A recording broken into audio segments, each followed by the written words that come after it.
Recording started. Deputy Bass Marlowe, Amundsen Scott Station, on assigned duty. Today is Sunday, February 20th. Damn it. Looks like my watch got broken in the crash. According to the clock on the wall, it's 600 hours. Diane, wish we could be trading Chuck stories like we used to. I was happy to hear you were able to come out of hiding and heard Chuck and Janet's service was wonderful. I'm sorry I couldn't be there. I really wanted to be there for them. You no doubt seen my transfer was officially conducted and am now Antarctica's first full deputy marshal permanently assigned in country. Acting Marshal Matt Torres didn't put up any resistance. He and I have never gotten along, and, well, I'm sure he thinks having me down here is a punishment. Asshole. Don't put asshole in the official record, okay, Diane? Make that file say, pompous asshole. I want to be as accurate as possible. So, in the weeks since the rescue, I've been diagnosed with a sprained knee. Based upon the crash wreckage, they honestly thought it was a break, but looks like I lucked out. They have me using a cane to help me keep weight off when I walk. Makes me feel even older than I am around all these kids. Everybody else, Mr. Ferguson, Dr. Timms, Captain Traeger, all given clean bills of health. With the winter season in full effect, they're going to be with us another 7 months. And Mr. Ferguson is not happy about that. Only person who didn't make it is Mr. Josh Nichols. And you know what? I don't want to talk about it right now, D. Hey, quick question, OTR. What was the hole-in-the-wall diner we went to just before Cincinnati? That place with that thick, full-pound buffalo burger patties, remember? They had an impressive toppings bar. I was wrangled in this conversation last night at supper about what was the best greasy spoon diner we've ever been to. But I couldn't remember the name, and I've been racking my brain since last night. If you do remember it, shoot me an email with the name, will you? I've been torturing myself over it.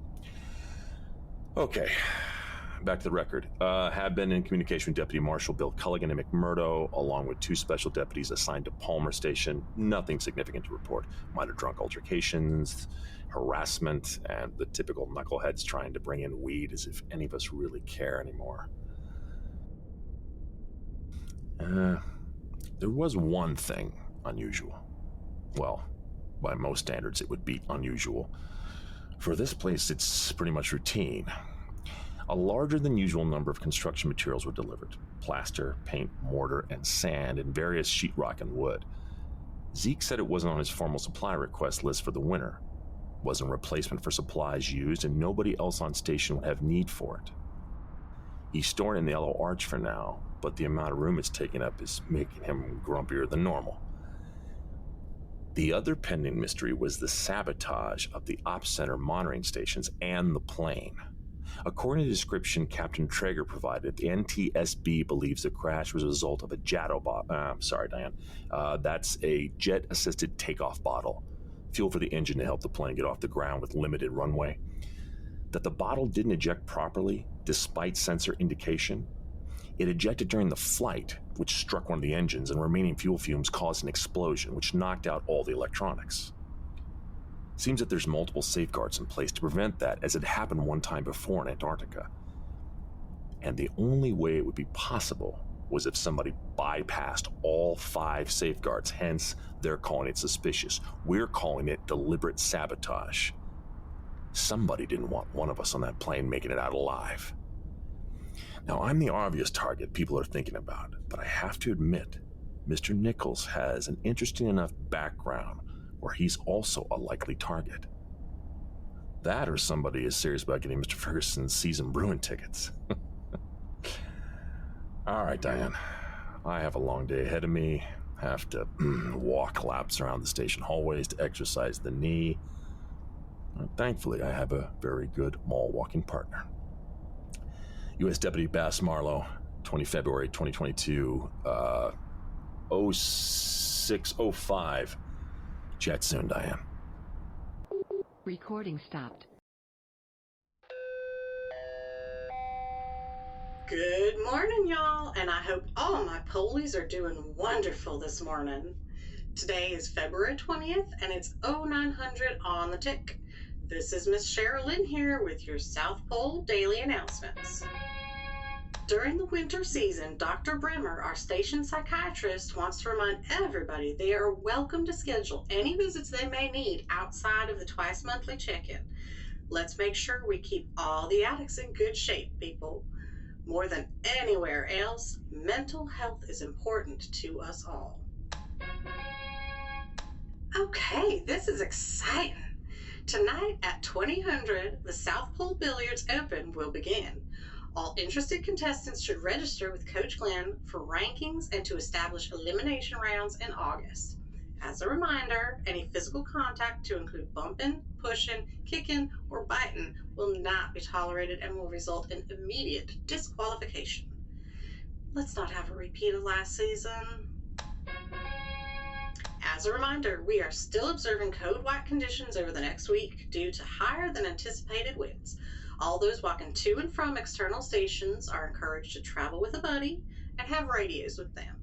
Also, Dr. Ambrose strongly discourages any of y'all getting all naked, sitting in the sauna, and then running your naked backsides outside for the 300 Club. That goes double for y'all in the fire crew. With those toned muscles, the tummies I could bounce a quarter off of, them tight little tushies that... Whew! Dear Lord, I apologize for where I was going there. Whew! Give me a second here, y'all. Wow, it's hotter than the devil's armpit in Ops now. Starting this Saturday evening, there will be a new 30-minute recorded program that will air on our internal station entertainment feed. Every Saturday night for the next 18 weeks, you'll be able to watch Cooking Continental Cuisine program with our own custodian, Mikhail. How many times I have to... Janitor! Join him as he shows you how to prepare station personal favorites such as goulash, potato slices and pie, Rucat crumply, goat and sheep stew surprise, and baked Alaska? So don't forget to tune in each and every Saturday evening at 1900 hours to CCCP with Mikhail. Today in the galley, lunch will be your choice of ham, turkey, or roast beef sub sandwiches, served cold or hot any way you like them. She'll have grilled cheese and quesadillas with rice and lentils for Emery or any other herbivores out there. Today for supper, whoa, lunch lady Alice has bacon-wrapped pork tenderloin, Texas Roadhouse prime rib, crab cakes, or you can have roasted cauliflower and hummus bowl, sesame garlic ramen noodles, or tofu lettuce wraps. Wow, talk about a buffet feast. Now, Alice, why y'all gotta put such sinful foods in front of me? I only brought but the 7 sparkly dresses and 5 Christmas sweaters with me. Lord, I'm gonna have to start a diet after that feast. And finally, a word from our own station manager, Dr. Wainwright. Dear colleagues and station workers, it is during these dark and bleak winter months that it becomes ever so important to conserve and reduce the amount of energy consumed on station. turning out lights as you exit a room, not recharging your portable devices every evening, limiting use of laundry and hot water consumption all aid in ensuring there is sufficient power available for critical station operations. Please keep this in mind as we see to our weekly routines. Now, just so we're clear, I did ask, and no, he is not suggesting y'all sin by showering with a buddy, Mr. Ferguson. So there you go. You take care now, my polies. Make sure you get your exercise in, drink plenty of fluids, and keep yourselves entertained. You have a wonderful and blessed day. Thank you.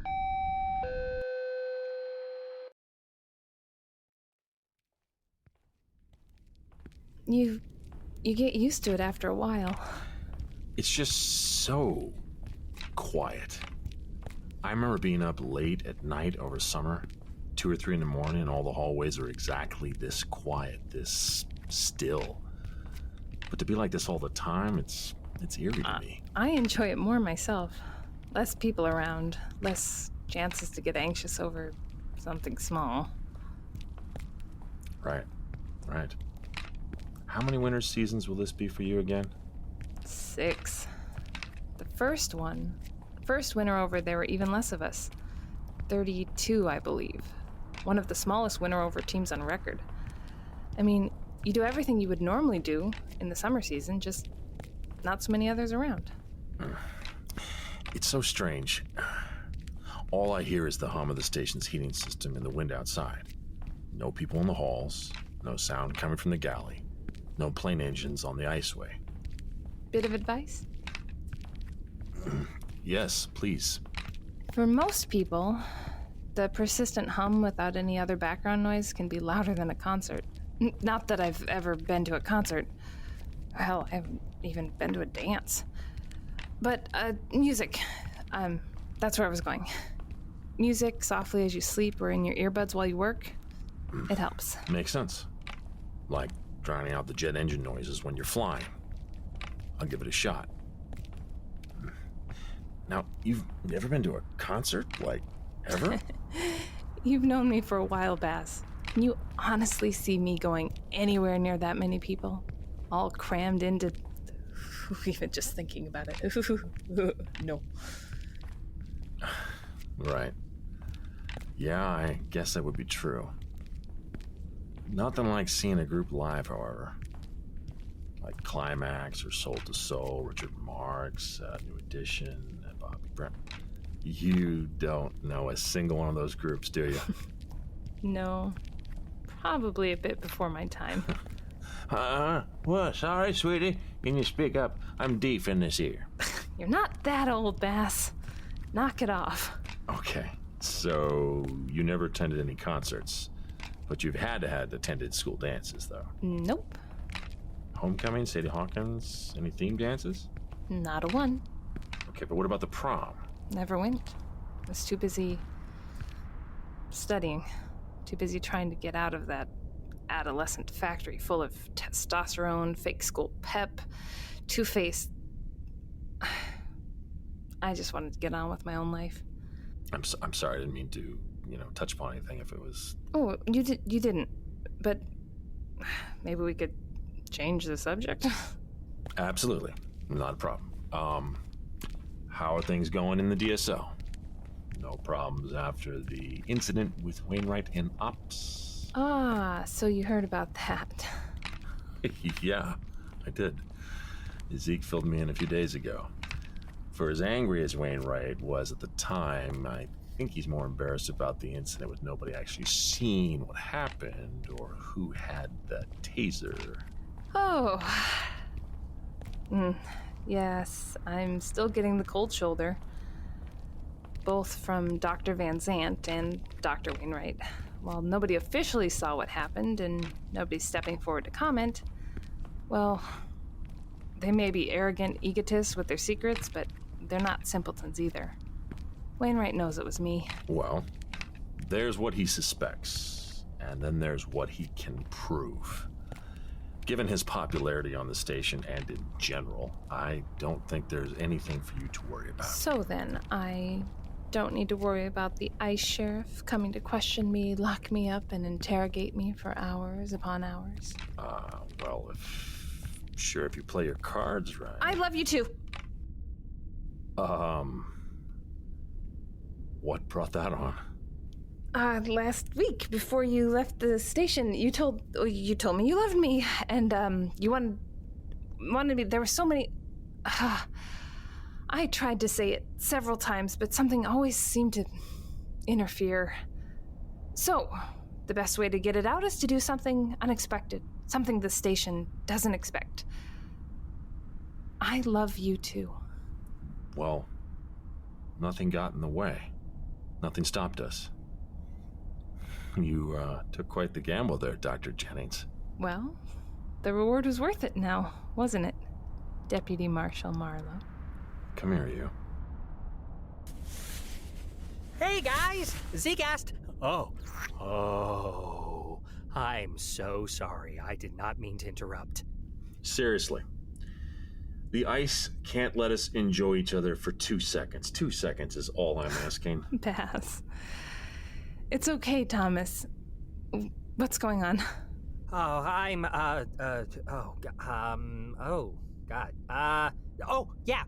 Zeke asked me to find the deputy marshal, said he didn't want to use the radio, wanted this to be off record. No problem. Tell Zeke I'm on my way.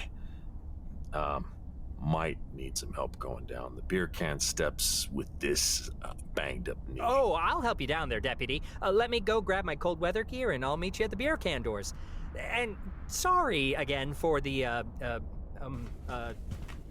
please, smooch away. You ever notice how you never hear him approach? He's like a ninja. The world's most considerate, childlike, innocent Jewish ninja.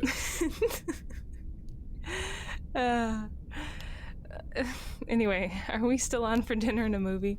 Number 5 on my list of things to scratch off after I was rescued. Got me focused on after we crashed and my mind busy. Gave me a reason to go on and motivation to get off that mountain. Oh, that's so sweet, Bass. But only number 5? It makes me curious as to what was number 1. Deputy Bass Marlowe, I am a lady who must be courted and properly wooed.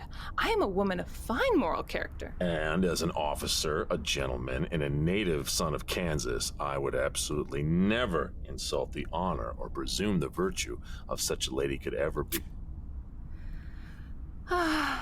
You better go. I don't want to be the one to get in the way of a budding bromance. You know, I have seen him naked. Well, if you play your cards right tonight, Deputy Marshal. Son of a bitch. He did it again. Recording stopped. Recording started. So I thought it was Mr. Mustard in the ballroom with the club, but it turns out I was wrong and I lost. Oh, God. And that's pretty much all that happened. Pretty boring. Have I told you just how great it is to have you back with us? Several times now, Mr. Kelly, and it's good to be back. And I guess that kind of makes me ungone, huh? Back with us a week, and already you're picking up on our lingo again. Okay, last flight of steps, Deputy. Appreciate the help, Mr. Kelly. And for what it's worth, you stay young and healthy for as long as you can manage. This getting old thing is like it was advertised. Okay, the Eagle has landed. Mind if I come with you? Need to catch you up on everything that has been going on in this last week. No objection at all, Mr. Kelly. After we chat with, speak of the devil. Sorry about that, old man. Keep forgetting you're on the DL. Would have come up to you hadn't I remember, but since you made it this far... What's the DL? It's a baseball term, Tommy. Disabled list. They changed it to injury list or IL last year. I keep forgetting that. I should use a less offensive word. Let's us walk and talk. What's so important or sensitive that you need need to send Mr. Kelly to get me versus the phone or radios. Yeah, okay then. Let's just get a little further in and past. Okay, so remember when we kept having all them power flickers? Zeke, I was only away 1 week, not the whole season. Yes, I remember. Right, okay. Well, after the last one, and after going for almost a month without another one. Until yesterday. Right, until yesterday, we had no idea what was going on. Well, now we do. And? Not here. We're going inside for this one. You need me to carry you, lawman? Because it damn sure wouldn't be the first Just time. point the way. I'm good. Yeah, you look it. Need me to get your walker, Grandpa? Seriously, Zeke, I can still rescue you to the ground if I have to. Okay. Respect. Tommy, please get the dough. We're going to the VMF Bay.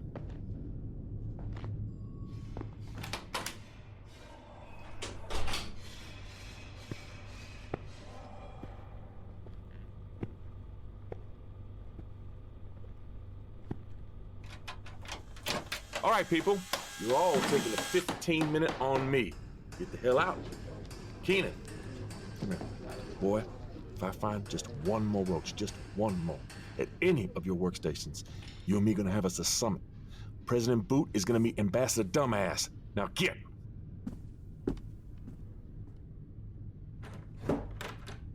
Ambassador Dumbass? Yeah, I was only half trying that one low blood sugar today. Anyway, about a month back, we put sensors on all the primary station electrical panels, the EON sensors, that's what they're called. They record and shows you the electrical draw on any box in a 15-minute blocks for up to 2 months. After yesterday's flicker, I had my crew pull them all for review. And what did they tell you? Seconds before the flicker, there was a massive draw of power come from the panel that feeds the lights and ducting inside the ice tunnels. It was eating up so much energy That it draws from the rest of the station, which is why we're getting flickering when it happens. That's it exactly, Tommy, yeah. I'm having the EMON sensors put back so I can verify when it happens again that it is the cause, not just a fluke. Okay, so whatever, Wainwright, Van Zant, Jovac, and whoever they got to replace Dr. Rodney. Oh, Dr. Gemma Lawrence. It came on station a few days after you did last season, Deputy Marshal. It replaced Dr. Rodney in the Ice Cube lab as well as on Project Atlas. Okay, so then whatever the... Wait a minute. How are you aware of Project Atlas, Mr. Kelly? Oh, I don't know what it is exactly, just that it's some hush-hush project Beauregard Lowing is funding, and nobody is supposed to know about it. My guess is that they're working on a renewable energy source for an engine. Huh? So this entire time, you've known the project exists? You never mentioned it in any of our interviews? Well, it isn't really a secret project if I go around mentioning it. Besides, there isn't much that happens on the research facility I'm not in the know about. It's why they made me operations manager. I see supply requests, financial analysis, budget reports, departmental updates, and grant details. I mean, heck, the funding that Atlas is receiving could pay for 3 of Mudson Scott stations to be run year-round. Also one of the reasons Tommy is the only Dexter I let down here from topside. There's no sense in keeping him out. He knows everything we're doing down here anyway. And he respects the rules. Oh, yeah. New copper tubing for your still came in with the last supply drop. Yeah. Later for that, Tommy. Okay. Is there anything else, anything, Mr. Kelly, that you should be bringing to my attention now about the power flickers, the murder of Dr. Rodney, or the attempt on my life? Which one? What? Which attempt on your life? The soaked chemical rag or the plane crash sabotage? Either. Easy, lawman. You do currently hold the station record for murder attempts on somebody's life. My man has a valid question. No, absolutely nothing else I can think of that would be relevant, Deputy Marshal. Scout's honor. And you have no idea what Atlas is all about. Just what it costs to run and maintain. That's it. Got it. Okay. We have a who. We have a where. We have the beginnings of a what. Need to continue baking that and develop the why. Zeke, you share the sensor findings with any of your crew? I only figured this out myself an hour ago. Want to talk to you about it first. Nobody but us knows. Perfect. Okay, for now, let's not bring anybody else into the fold, all right? I need to figure out the next steps. Mr. Kelly, please continue to watch for anything that might be of interest to us on Project Atlas. Anything that might tell us about what they're doing in there. Oh boy, it'll be just like Harriet the Spy. Harriet the Spy. You could have said James Bond or Silent Templar, but okay, you got it, Harriet. Zeke, after the next event, if it's still the tunnels causing the draw, have your team think they're shutting down the monitoring due to it not working. Don't need anybody getting too ambitious and checking it out themselves. Copy that. I see what I can do on my end to vet out this Dr. Lorenz, and I see if I can get anything additional from Jovac or Van Sant.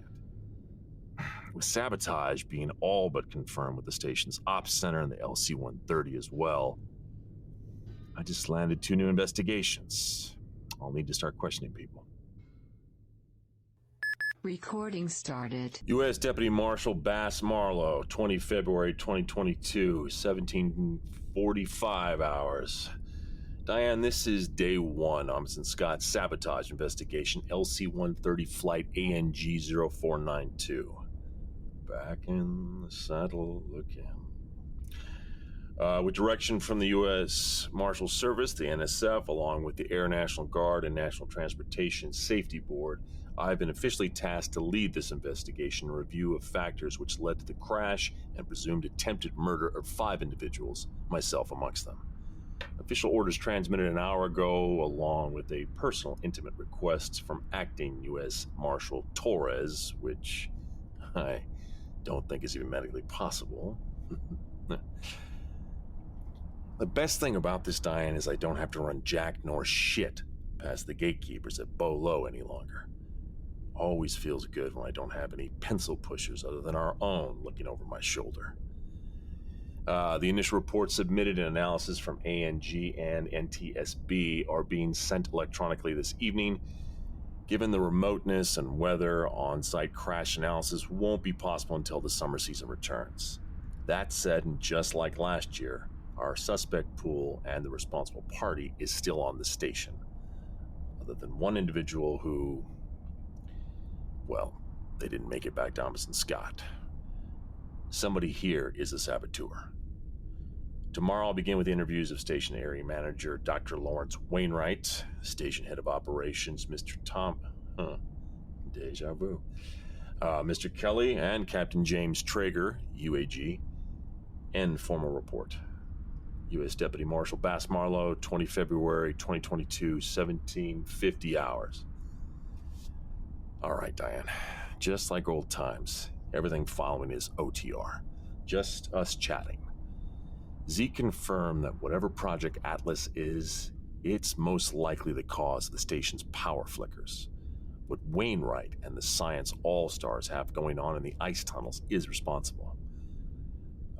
Do me a favor and get me a full background dossier on Dr. Gemma Lorenz. I met Dr. Lorenz briefly a few months ago. Had no idea she was Rodney's replacement. I wonder how the old boys felt when they had to let a girl in their secret boys club. Woman, Diane. I can already see that raised eyebrow of yours. We say women, not girls. Sorry again. I swear one day. Who am I kidding? No, I won't. I had to let Mr. Kelly into the fold. He was around when Zeke and I started talking. Honestly, I'm at the point now where I think he can be fully trusted. However, I just realized something. That for the moment, I'll have to treat them like suspects until I can officially clear them of sabotage. Oh, that's gonna go over super well. It's really quiet here in the winter, Diane. In the summer, there's always people chatting in the halls, Zeke's crew on the ice, cargo loaders getting materials set up. It's busier than you'd think. Now, with only 50 people and change in on the station, silence it's going to get to me. Going to need to find a noise machine or something. While I was able to salvage the pack with my clothes and personal effects, everything else, work equipment, files, tools, my old Western playlist on my phone is still on the side of Mount Markham. Had to visit SCOA for toiletries and grooming items. Skoas are these little scavenger birds on the coast of Antarctica, around McMurdo. They pick up stuff lying around or they find outside and gather it all together in piles. When a summer worker here heads back to the world, they have to travel light, so they leave anything they don't need, and they brought with them in a pile that is free to anybody who needs it over the winter. They call it Skoa piles. Clothes, necessities, snacks, booze, the works. I even found a tux, my size. Why somebody on station needed a tux, I don't know. But it was my size, so I'm having it cleaned. Because I've got a great idea for it in the future. More on that later. I could really use some of Chuck's advice right now. Tell me I have way too much donkey brains to be partial in another investigation where I was almost the victim. Tell me that I'm in over your head, son. God, I miss that old man. What's that they say, Diane? With the past and the last elders, we become them. All right, enough of that. I have promises to keep and miles to go before I sleep. It's chow time, D. Miss Alice has sirloin, rice, and veggies on the menu tonight. Afterwards, we have back-to-back monster movies in the B1 Lounge. Wolfman 1941 versus Wolfman 2010. Cheney versus Del Toro. Catch up soon. Recording stopped. How is this supposed to be scary? It's just an old guy with makeup, fur glued onto his face, running around. Blasphemy! This is a classic, Kendra. Keep in mind, this was the 1940s. Nobody had TV in the 40s. Everybody went to the theaters for visual entertainment, and back then, the makeup artist, Jack Pierce, he was a Picasso or Rembrandt at the time. Changed the way people looked at films. Yeah, the actors were playing the parts, but the makeup, that's what sold it. It's the sizzle you're buying, not the steak. Well, I guess I'm more partial to chicken. I liked the first one more. The one with Anthony Hopkins and the guy from The Matrix. Hugo Weaving. It's a good film as well. It's a stunning remake. But side by side against the original and viewed through the lens of their day, still doesn't measure up. You want some more popcorn? No, I'm good. But how are you? I'll probably have a bit more. No, I mean with the crash. With everything that happened while you were on the mountain. I'm fine. Oh, okay then. I just want to make sure that, have you thought about talking to Dr. Bremer? Nope. Okay. Oh, okay. Kendra, I'm sorry. Look, I appreciate your concern, I really do. I'm not sure. See, I remember bits, not everything. I mean, up until Nichols hit me in the back of the head, all that I remember perfectly. It's just between that, return to the station, it's all hazy. Well, you did say that Dr. Ambrose said you suffered a concussion. For the first day you were back with us, you were, it was a bit difficult to understand you. Yeah, I bet. And felt like a few days had to go by before things got better. The head fog kind of got lifted. Hey, look at me, Bass. Look at me. We don't have to deal with this right now. When you're ready, it's fine. I think if we both learned anything up to now, it's rushing things too soon is a horrible idea. Yeah? Ain't that the truth? Do you want to finish the show? I didn't mean to ruin our movie night. No, ruin our night. No. You didn't ruin anything, Kendra. I'm exactly where I want to be. There's no doubt in my mind. I mean, don't get me wrong. I do wish you had some time back on mainland before you had to come back here, but having you back at the station, well, I like having you here too. I wasn't talking about the station, Kendra. And I don't really care about those other people. I mean, I do, but not like the way I care about you. I was talking about us, the relationship. This, right here and now, you and me. This is exactly where I want to be. Oh, you're just trying to woo me like a movie. You may just be the most romantic man that ever walked the face of the earth.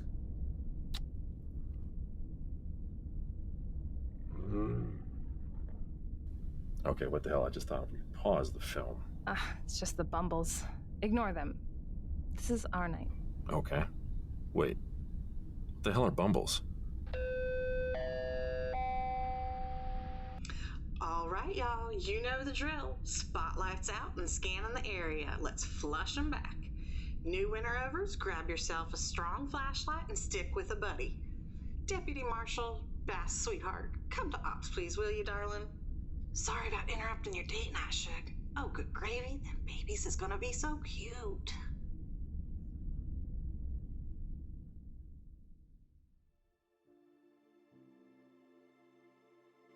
This is Brian Bradley. Thank you for listening to our show. We are commercial-free and able to do so thanks to our amazing sponsors. You can help support 90 Degrees by visiting our Patreon page. Go to 90degreespodcast.com. That's the number 90 and Degrees Podcast, all one word, .com. You'll find a direct link to our Patreon page where you can make a monthly pledge and get shirts, buttons, stickers, or even a shout out as an honorary station Polly. Speaking of, we'd like to send a special shout out to the following Pollys: Nick Wolf, Ernest A. Polron, and Padma Numi. Thank you for your sponsorship. It helps and supports us in so many ways.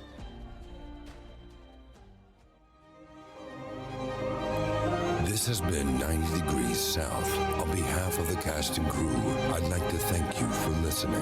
If you liked the episode and are enjoying the series, please remember to give us a like, a share, a tweet, send a raven, or review on iTunes, Audioboom, or your favorite podcast site. It helps us to get the word out and keeps the cold at bay. Until next time. This has been a BMB production.